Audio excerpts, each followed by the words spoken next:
Revolutionary greetings, comrades. I am Mabuto Nicholas Mabena. While we are busy on social media discussing the gold mafia as broadcast by Al Jazeera, the question before us is, what does this mean to the ordinary voter? The majority of voters in Zimbabwe are in rural communities. Even the working class that are in urban, peri-urban areas or in the mining areas, they do not have access to Al Jazeera. While the video also is available on YouTube, the majority of voters do not have data. In cities, towns, they do not have data to watch the documentary. So while we are based on social media, the reality on the ground is that people are getting distorted information in rural communities. They have no first-hand information on what Al Jazeera said, to an extent that they can form an opinion. It depends on who relays the information to them. So, based on this, one would then conclude that while we are discussing in social media, and I've said, after they've broadcast all the 4 episodes, we'll then do an analysis on the gold mafia. But the reality, of course, is that it is far removed from an ordinary voter in Umzingwane district, in Mrewa, in Gutu, in Cholocho, in Weza, and many other communities, because people do not have access to Al Jazeera. Those that have access to YouTube, they have no data to watch the documentary. It is only the few that have access to Al Jazeera, have access to YouTube, and have data or Wi-Fi that they are able to watch and follow. So the majority of Zimbabweans that are discussing the gold mafia documentary are people in the diaspora who in the main do not participate in the electoral process because they are not in Zimbabwe. So that's the first challenge that we are faced with. The majority of Zimbabweans have access to WhatsApp. About 50% of the voters have access to WhatsApp, or even more have access to WhatsApp. But they can only listen to audios which are about 30 seconds or 1 minute, or maybe up to 3 minutes. So they have no data to listen.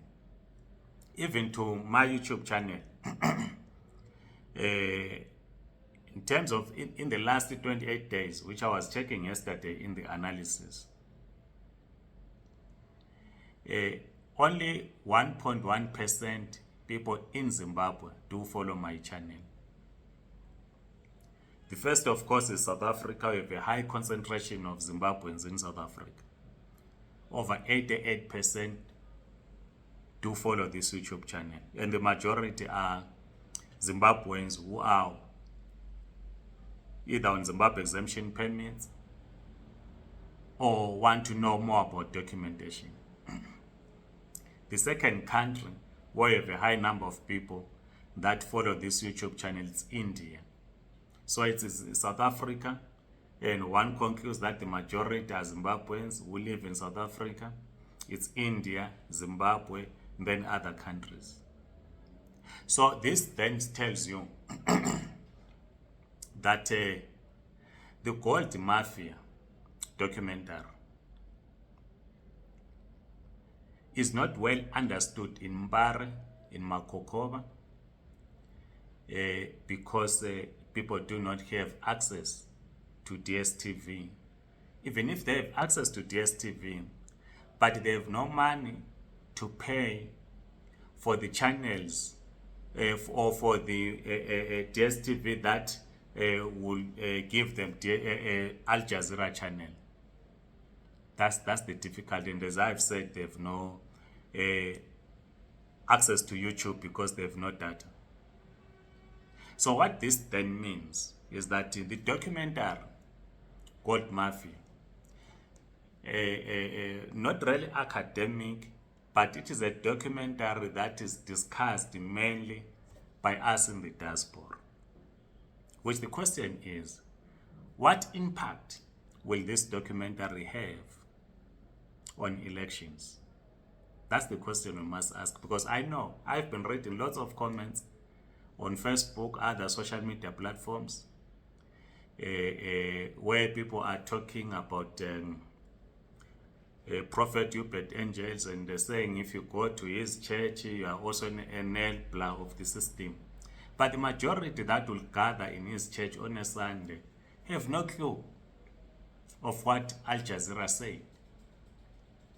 They will simply listen to the man of God in terms of his explanation. I've also heard an audio by Harriet, who's also features in the Gold Mafia documentary, where Hubert was calling her to confirm about this gold smuggling. She has done an audio which is now circulating, saying it is part of busting sanctions. But we'll talk about this question of sanctions in the next video. We'll talk about the statement that the Reserve Bank of Zimbabwe has released. So I just wanted to say, while we're having this discussion,